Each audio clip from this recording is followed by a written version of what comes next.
அதிமுக தொண்டர்கள் விருப்பப்பட்டு நிர்வாகிகளும் தொண்டர்களும் தமிழக வெற்றி கழகத்தில் தங்களை இணைத்துக் கொள்கிறார்கள். தமிழக வெற்றி கழகம் தான் புரட்சித் தலைவர் எம்ஜிஆர் உருவாக்கிய உண்மையான அதிமுக. அம்மாவின் தொண்டர்கள் உண்மையான எம்ஜிஆர் தொண்டனும் உண்மையான அம்மா தொண்டனும் ஒரு நாளும் திமுகவை ஏற்றுக்கொள்ள மாட்டான். அந்த தீய சக்தியோடு கூட்டு வைத்து ஆட்சி அமைக்க முயன்றதிலே எங்களுக்கு உடன்பாடு இல்லை. திமுக என்கிற அந்த தீய சக்தி தமிழ்நாட்டு மண்ணை விட்டு அப்புறப்படுத்தப்பட வேண்டும் என்று நினைக்கிற ஒவ்வொருத்தரும் இங்க வந்து சேர்றாங்க. ஸ்டாலின் இடத்துல எடப்பாடி பழனிசாமிக்கு அதீதமான நட்பு இருக்கிறது. இன்னுமே அந்த மாதிரி விஷயங்கள் போயிட்டு இருக்கு அப்படின்ட்டு. ஆமாங்க, நாடாளுமன்ற தேர்தலில் இவங்க ரெண்டு பேரும் கூட்டணி வைப்பாங்க பாருங்க. திமுகல இருந்தும் அப்படி வெளியேற வாய்ப்பு இருக்கா?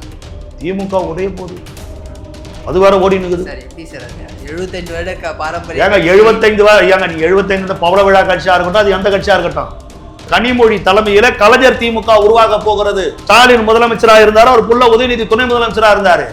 ஏன் கனிமொழி ஒரு எம்எல்ஏ வாய் துணை முதலமைச்சரான நாடு ஒத்துக்காதா? 22 திமுக எம்எல்ஏ ராஜினாமா செய்ய போறாங்க. அதை தடுப்பதற்காகத்தான் எந்த நேரத்திலும் தேர்தல் வரும் ஸ்டாலின் பேசுறாரு. அதனாலதான் ஒவ்வொரு கல்யாண மேடைகள்ல போய் ஆமாங்க எல்லா இடத்துலயும் பேசுறாருங்க. அவரால் தாங்க முடியலங்க, அவரால் ஜீரணிக்க முடியலங்க. நானும் ரவுடி தான். இவர் அழுவ, சேகர் பாபு அழுவ, சேகர் பாபு அழுவ, இவர் அழுவ. சொல்லுங்க, எல்லாம் முன்கூட்டியே பேக்கேஜ். அச்சுக்குன்னு அழுதினா 1000 ரூபாய். புரியுதுங்களா? நல்லா எல்லாம் முடியெல்லாம் விரிச்சு போட்டுன்னு ஓன்னு ஒப்பாரி வச்சீங்கன்னா 2000 ரூபாய். அவர் வர ஜீப்புக்கு முன்னாடி உருண்டு பிறண்டு அழுதினா 5000 ரூபாய். கட்சியில ப்ரொடக்ஷன் வருது. அததான் பண்ணாங்க சார். அங்க குளத்தூர்ல யாரும் சோறே ஆக்கல, சாப்பாடே செய்யலையா, ஆமா ஓன்னு அழுகுறாங்க. நான் பார்த்தேன், அச்சுன்னு அழுகுறாங்க. யாரோ ஒரு சாவு பாவம் அந்த வீட்டுல வச்சு அழுகுறாங்க. நீ தோத்தம் தான் அழுகுறாங்க. தலைவா, ஜனங்க பூரா வருத்தப்படுறாங்க. அவரு நம்புறாரு சார். அது அதனாலதானே இந்த நிலைமையில நிக்கிறாரு.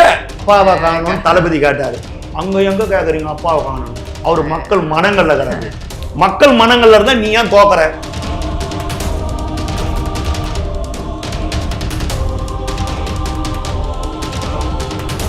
சித்திரைவன் மீடியா நேயர்களுக்கு வணக்கம். இந்திய நம்முடைய தாவேகாவின் ஓட்டியர் ஜெயக்குமார் சார் தான் இணைஞ்சிருக்காரு. வணக்கம் சார். வணக்கம்.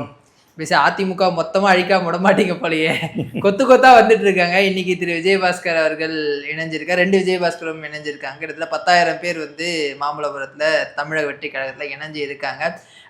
ஆதவர்ஜனா ஒரு பிரஸ் மீட்ல சொல்லியிருப்பாரு, 90% அதிமுக தாவேகால இணைவாங்க அப்படின்ட்டு. கிட்டத்தட்ட பாதியை தாண்டிட்டீங்கன்னு நினைக்கிறேன். எப்படி இருக்கு? அதிமுகவை அழிக்கிற அந்த வார்த்தையை நான் மறுக்கிறேன். அதுல எனக்கு உடன்பாடு கிடையாது. அதிமுக தொண்டர்கள் விருப்பப்பட்டு நிர்வாகிகளும் தொண்டர்களும் தமிழக வெற்றி கழகத்தில் தங்களை இணைத்துக் கொள்கிறார்கள். தமிழக வெற்றி கழகம் தான் புரட்சித் தலைவர் எம்ஜிஆர் உருவாக்கிய உண்மையான அதிமுக அப்படின்ற முடிவுக்கு வந்து நிற்கிறாங்க. அதுதான் உண்மை. அப்படி வேணா பேசுங்க. தமிழக வெற்றி கழகம் தான் புரட்சித் தலைவர் எம்ஜிஆரால் உருவாக்கப்பட்ட உண்மையான அதிமுக. ஏன்னா திமுக எதிர்ப்பு தான் அதிமுக. திமுக தீய சக்தி, கருணாநிதி தீய சக்தி, கருணாநிதியின் குடும்பம் தீய சக்தி. திமுகவை தமிழ்நாட்டு அரசியலை விட்டு அப்புறப்படுத்த வேண்டும். கருணாநிதியின் அந்த அந்த அந்த அந்த அவருடைய ஸ்டாலின் இவங்களெல்லாம் தமிழ்நாட்டு அரசியலை விட்டு அப்புறப்படுத்த வேண்டும் என்பதுதான் அதிமுகவின் கொள்கை. சரிங்களா? ஏன்னா புரட்சித் தலைவர் எம்ஜிஆரும் புரட்சித் தலைவர் அம்மாவும் சொல்லன்னா துன்பங்களுக்கு திமுகவால் ஆளாக்கப்பட்டவர்கள். ஏறத்தாழ 48,000 வழக்குகள் அதிமுக தொண்டர்கள் மீது புரட்சித் தலைவர் எம்ஜிஆர் 72 அக்டோபர் 17 அந்த கட்சியை துவக்கிய பொழுது 48,000க்கும் மேற்பட்ட வழக்குகள் போடப்பட்டது. பூலாவரி சுகுமாரன், வத்தலகுண்டு ஆறுமுகம் உள்ளிட்ட எண்ணற்ற கழக தோழர்கள் அன்றைக்கு திமுகவினரால் வெட்டி படுகொலை செய்யப்பட்டார்கள். சரிங்களா? புரட்சித் தலைவர் எம்ஜிஆர் மீது செருப்பு வீசப்பட்டது. சட்டமன்றத்தில் எம்ஜிஆரை மிக கேவலமாக அன்றைக்கு திமுக விமர்சித்தது. புரட்சித் தலைவர் அம்மாவின் சேலை பிடித்து இழுக்கப்பட்டது. அந்த அம்மாவுடைய தலைமுடியெல்லாம் இழுக்கப்பட்டு மிக அலங்கோலமாக சட்டமன்றத்தை விட்டு வெளியே வந்து சபதம் செய்தார். அன்றைக்கு அவர் மீது பொய் வழக்குகள் போடப்பட்டது. பல துன்பங்களுக்கும் துயரங்களுக்கும் புரட்சித் தலைவர் அம்மா அவர்கள் திமுகவினால் சித்திரவதைக்கு ஆளானார். இதுதான் உண்மை. அதனால திமுக அதிமுகன்றது பரம்பரை எதிரி.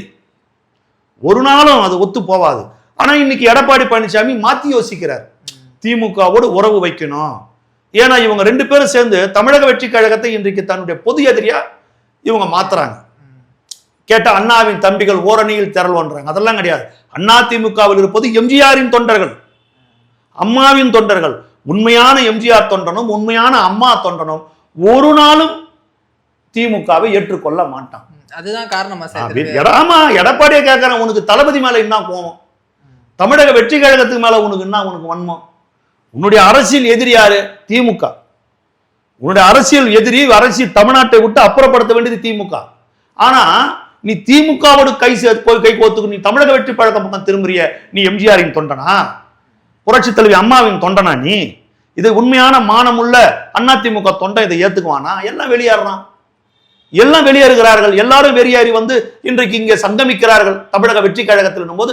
தமிழக வெற்றி கழகம் தான் திமுகவை இனி வருங்காலத்தில் இல்லாமல் செய்யும் அப்படின்றது உண்மையா நம்புறாங்க, இங்க வராங்க. ஆனா இப்போ ஒரு பதவிக்காகவோ இல்ல வந்து இது ஆளுங்கட்சி அடுத்து வந்து 10-17 வருடங்களோட வாய்ப்பு இருக்கு, அதனால நம்ம அங்க போனா ஏதாவது நமக்கு ஒரு பதவி கிடைக்கும், ஒரு அங்கீகாரம் கிடைக்கும் அப்படின்றதுக்காக வரலையா? 10-15 ஆண்டுகள் இந்த ஆட்சி தொடரும் வாய்ப்பு இருக்குது நீங்க சொல்றீங்க பாரு, அது ஏத்துக்கிறேன். 10-15 25-30 ஆண்டுகளுக்கு மேல தமிழக வெற்றி கழகத்தின் ஆட்சி தான் தமிழ்நாட்டில் இனி நீடிக்கும். ஆனால் பதவிக்காக வரவங்க இங்க வரும், அப்படி கிடையாது. இங்க வந்து அதெல்லாம் பண்ண முடியாது, அப்படி நினைக்கவும் முடியாது.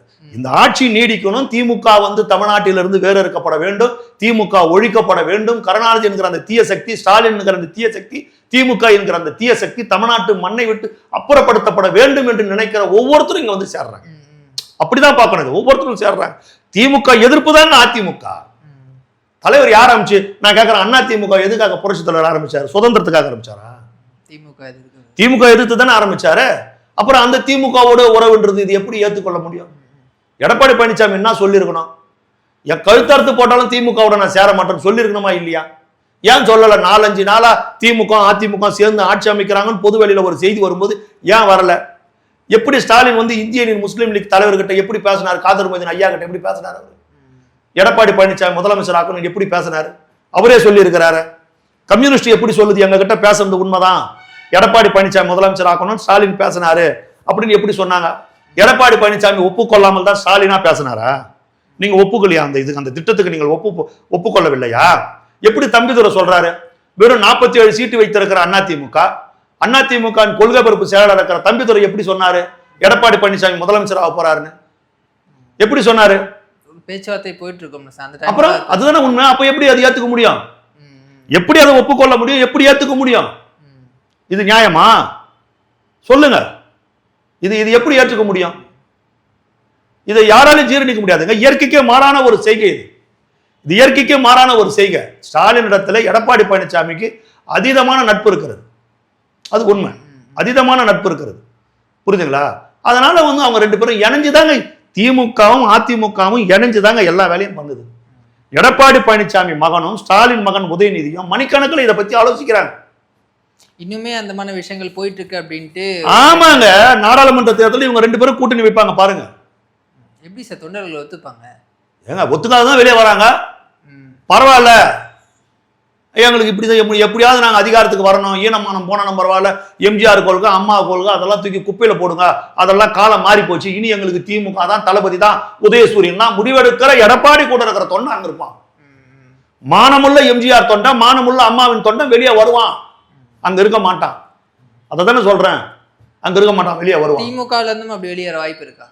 திமுக உடைய போது அது வேற ஓடி நிக்குது சார். எப்படி சார் அது 75 வருட பாரம்பரியம்? ஏங்க 75 ஏங்க நீ 75 பவள விழா கட்சியா இருக்கட்டும், அது எந்த கட்சியா இருக்கட்டும், திமுகவில் மிகப்பெரிய அதிருப்தி நிலவி கொண்டிருக்கிறது. கனிமொழி தலைமையில கலைஞர் திமுக உருவாக போகிறது. கதிமுக வரப்போதா இல்லையா பாருங்க. மிகப்பெரிய பிரச்சனைங்க. சட்டமன்ற தேர்தலில் போட்டியிடணும்னு கனிமொழி நினைச்சாங்க. ஆனா ஸ்டாலின் குடும்பத்துல ஒருத்தரும் ஒப்புக்கொள்ளவில்லை அந்த அம்மா மாநில அரசியலுக்கு வரத. கனிமொழியை ஓரங்கட்டுகிறார்கள் திமுகவில், ஒரு டம்மியா வச்சுன்னுக்கிறாங்க. ஸ்டாலின் முதலமைச்சராக இருந்தாரு, அவர் புள்ள உதயநிதி துணை முதலமைச்சராக இருந்தாரு. ஏன் கனிமொழி ஒரு எம்எல்ஏவாய் துணை முதலமைச்சரான அந்த நாடு ஒத்துக்காதா? அந்த நாற்காலி ஏத்துக்காதா? குறைஞ்சபட்சம் கனிமொழிக்கு திமுக செயல் தலைவர் பதவியாவது கொடுத்துருக்கலாம் இல்லையா? அதை கொடுத்தீங்களா? உதயநிதி ஸ்டாலின் கிட்ட அந்த அம்மா கை கட்டி நின்று ஏதோ நம்ம அண்ணன் கலைஞரின் மகன் அந்த அம்மா நின்னாங்க. அதே மாதிரி எதிர்காலத்துல உதயநிதி கிட்ட நிக்கணுமா கனிமொழி? உதயநிதியுடைய அரசியல் செல்வாக்குன்னா அந்த அம்மாவுடைய அரசியல் பாரம்பரியம்னா அது எப்படி ஏத்துக்குவாங்க? நொந்து நூலா இருக்கிறாங்க சார். எழுதி வச்சுங்க, 22 திமுக எம்எல்ஏ வெளியேறுகிறார்கள், 22 திமுக எம்எல்ஏ ராஜினாமா செய்ய போறாங்க. அதை தடுப்பதற்காகத்தான் எந்த நேரத்திலும் தேர்தல் வரும் ஸ்டாலின் பேசுறாரு. அதனாலதான் ஒவ்வொரு கல்யாண மேடைகள்ல போய் ஆமாங்க எல்லா இடத்துலயும் பேசுறாருங்க. அவரால் தாங்க முடியலங்க, அவரால் ஜீரணிக்க முடியலங்க. எவ்வளவு அவருக்கு அந்த வேதனை இருந்தா அது வெளிப்பட்டு போய் நீ அழுவ. குளத்தூர்ல எவ்வளவு அசிங்கமா இருந்தது பாத்தீங்கல்ல? சேகர் இவர் பாபு அழுவ, பாத்தீங்களா? சேகர் பாபு அழுவ, சேகர் பாபு அழுவ, இவர் அழுவ.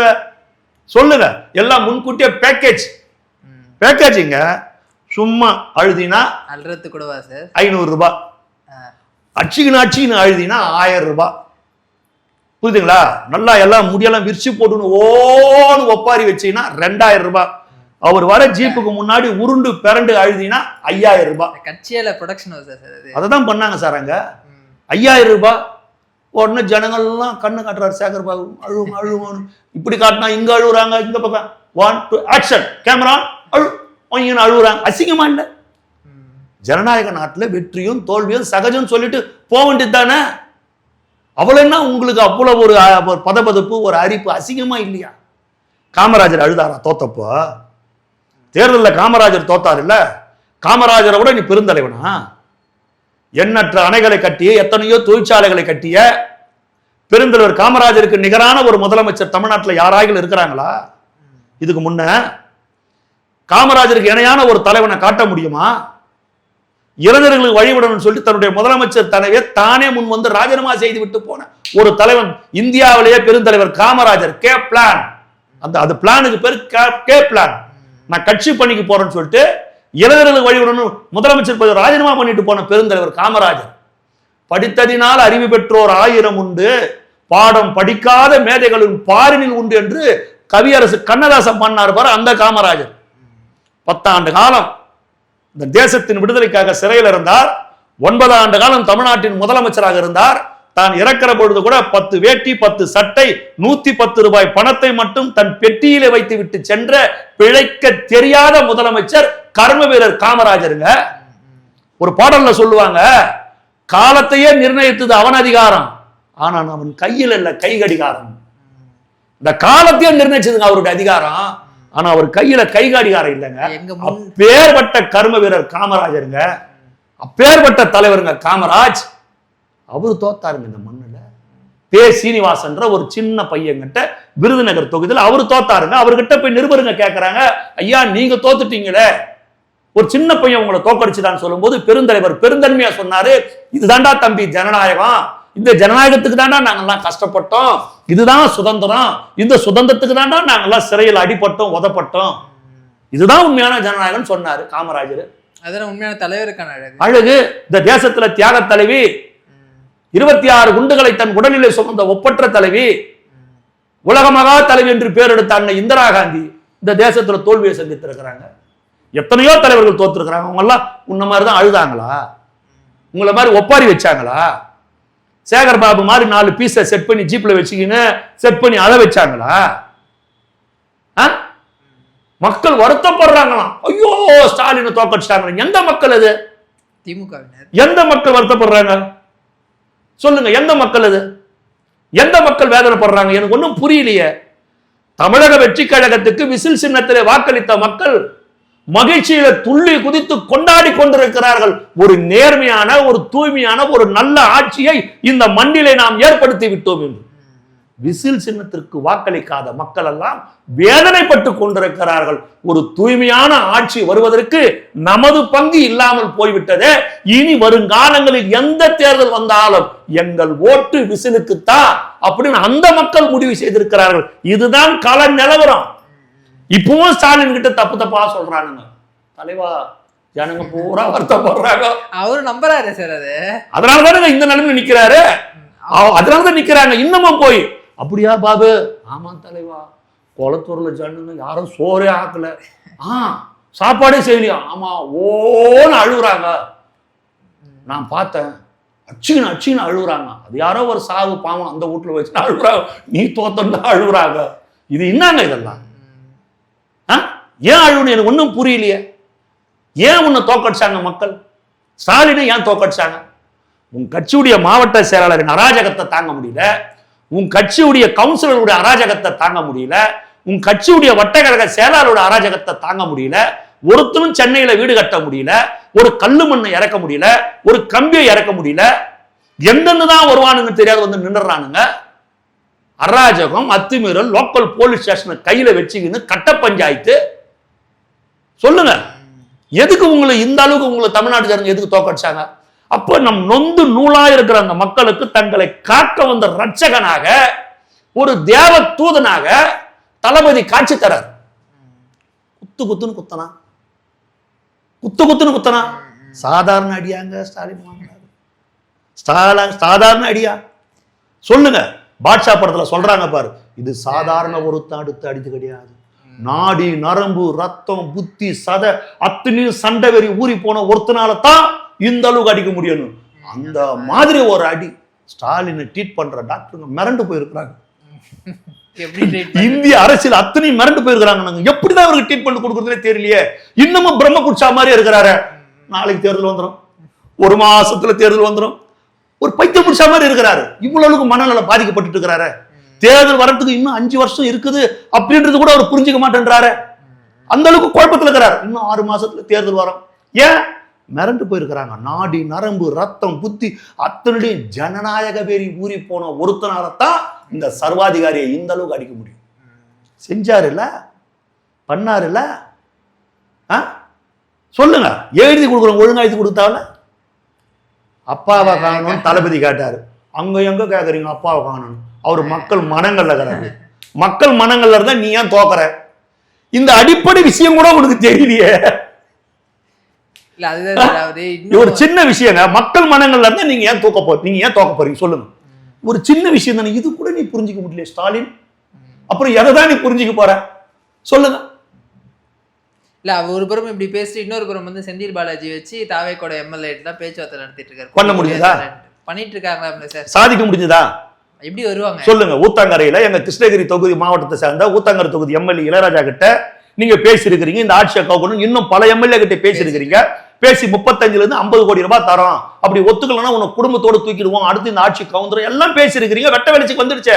ஸ்டாலின் அவர்களே, நீங்கள் எடப்பாடி பழனிசாமியோடு சேர்ந்து தாவேகா எம்எல்ஏக்களை விலை கொடுத்து வாங்க வேண்டும். 35 கோடி 40 கோடி கொடுத்து விலை கொடுத்து வாங்க வேண்டும், இந்த ஆட்சியை கவிழ்க்க வேண்டும் என்று திரைமறையிலே நீங்கள் நடத்திய சதி திட்டங்கள் அத்தனையும் அம்பலத்திற்கு வந்து விட்டது. எவ்வளவு கேவலம். ஒரு படத்துல தலைவர் சொல்வார், புரட்சி தலைவர், சி நாயும் பிழைக்குமா இந்த பிழைப்பு. எவ்வளவு கேவலம், எவ்வளவு அசிங்கம். எப்படி உங்களுக்கு இவ்வளவு ஒரு பதவி வெறி? அப்படியே பணம் கொள்ள அடிச்சுக்கினே இருக்கணுமா? நாட்டை நாசப்படுத்திக்கினே இருக்கணுமா? ஒரு தூய்மையான ஒரு நிர்வாகம், ஒரு தூய்மையான ஆட்சி வந்து அவங்களுக்கு எல்லாம் பொறுக்காதா? 35 கோடி 50 கோடி எங்க இருந்து வந்தது உங்களுக்கு இவ்வளவு பணம்? இத்தனை சட்டமன்ற உறுப்பினர் கொடுக்கறதுக்கு போன தேர்தலில் இத்தனை ஆயிரம் கோடி எப்படி நீங்க கொள்ள அடிச்சீங்க? எப்படி செலவு பண்ணீங்க? எங்க இருந்து உங்களுக்கு இந்த பணம் வருது? ஆச்சரியமா இருக்குது. நம்ம பணம் தான். எங்க கண்ணு முன்னாடியே வாழறானுங்க. எங்க கண்ணு முன்னாடியே அடுத்த வேலை சாப்பாட்டுக்கு வழி இல்லாத இருக்கிறான், போட்டுக்கிறதுக்கு நல்ல துணி இல்லாம இருக்கிறான். ஆனா திமுக சேர்றான், கவுன்சிலர் ஆகிறான், 8 வீடுக்கு சொந்தக்காரனா இருக்கிறான். கவுன்சிலரு ஒரு கவுன்சிலர் எப்படிடா முடியுது உங்களால? மக்கள் பார்க்கிறான்னு அந்த கூச்சம் கூட இல்லையே. எப்படி முடியுது? எப்படி கொள்ளடிக்கிறீங்க? எப்படிங்க முடியுது? திமுக ஸ்பெஷலிஸ்ட் சொல்லு. எப்படி கவுன்சிலருக்கு சம்பளம் கூட கிடையாது, எப்படி முடியுது உங்களால? அப்ப கொள்ளை அடிக்கிறீங்க.